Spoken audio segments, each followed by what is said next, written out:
Okay, so pag-usapan po natin itong claim ng mga DDS kung na magkakaroon daw ng people power sa 21. Okay, pakinggan natin. Mukhang magkakaroon na talaga ng isang matinding people power. Yan po ang balita ngayon sa social media at sa mga balita sa mga news.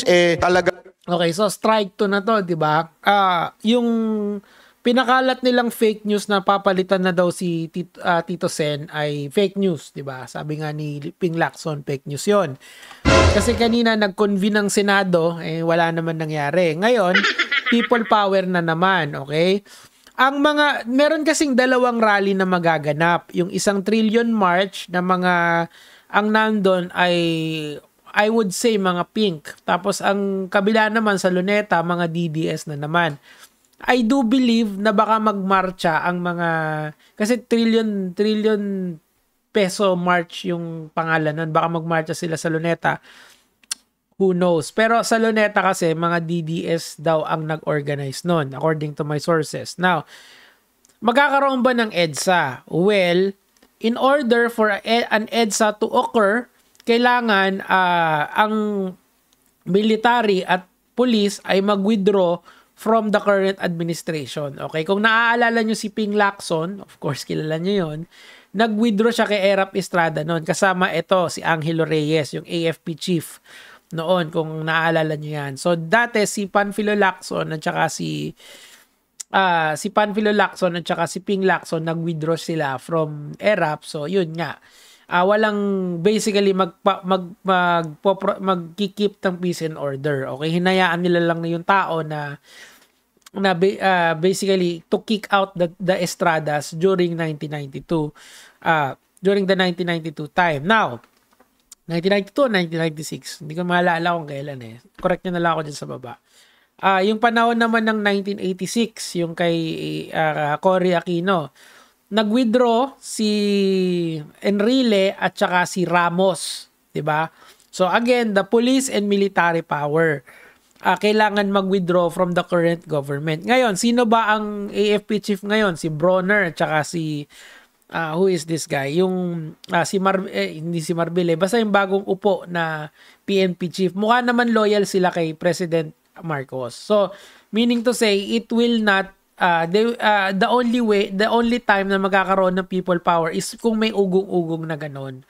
'Di ba? Wala naman. So wag kayong mag-destabilize ng gobyerno banat bay dahil hindi mangyayari 'yon. Kasi I would say na yung kabilang grupo na pupunta sa EDSA, hindi 'yon papayag na umawala si Marcos. Bakit? Kasi ang upo si Duterte, di wala din talaga. Kaso sila, okay sa kanila yung people power like what we understand, di ba?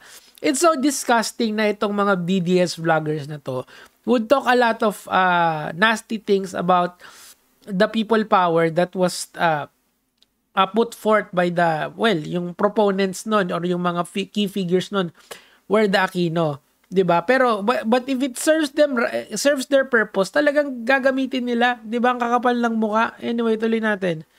Ang iba't ibang kulay na po ang nagsasama-sama upang magprotesta laban dito sa mga magnanakaw sa ating bayan. Naku po. Pero we are not fighting the actual government. What we're fighting is the corruption in the government. Again, it's an ideological battle okay? Walang specific na gusto tayong matanggal. Kasi nga,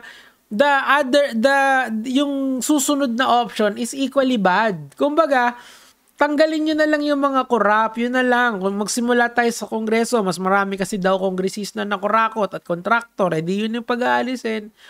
Pero to install a new government with Sara Duterte at the helm, no yan. Kalokohan malaki yan.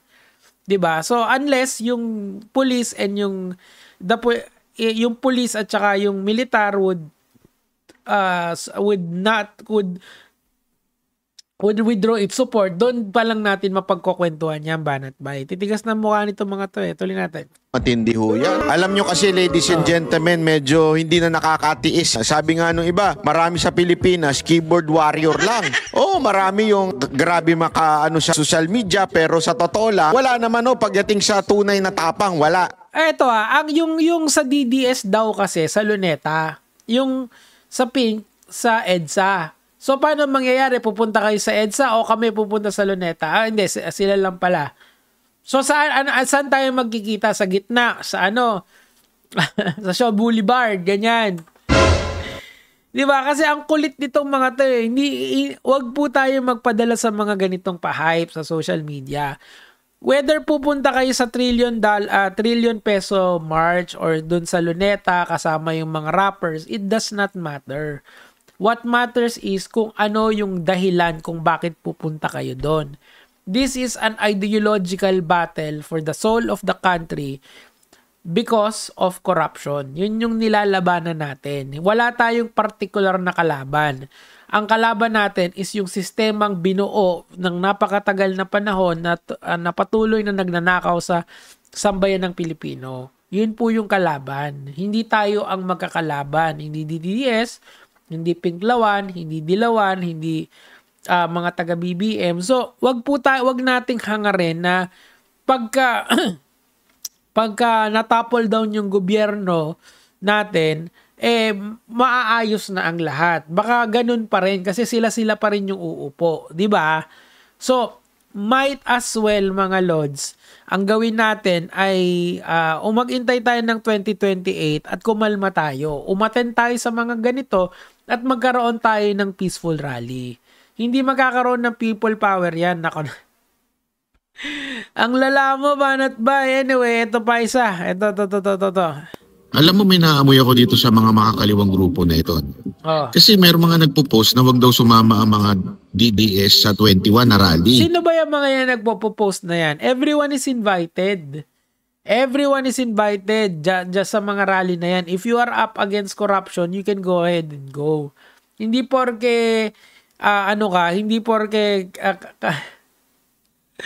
hindi porke ayaw mo sa isang grupo, hindi ka napupunta. Pumunta ka kasi against ka sa corruption. Okay, let's go. Kung talagang for anti-corruption kayo, di dapat walang kulay yan. Kasi nga si Atty. Vic nga na isang convener ng Maisog, hindi nga po siya nagsabi ng ng kulay o DDS lang ang pwedeng umaten. Hindi. Hindi, ang tanong saan siya aaten? Doon ba sa trillion peso march o doon siya pupunta sa DDS, doon sa Luneta? 'Di ba kasi parang dalawa yung faction na magkakaroon ng rally 'di ba? Pero ang point doon, kung mag-EDSA kayo, sa EDSA kayo pupunta, 'di ba? Kasi people power sa EDSA 'yun Kaya suportahan natin ang mga pagkilos laban sa korupsyon. Walang kulay ho ito. Exactly. Bakit itong mga makakaliwa, ganun ang kanilang pinopost, yung mga tao nila?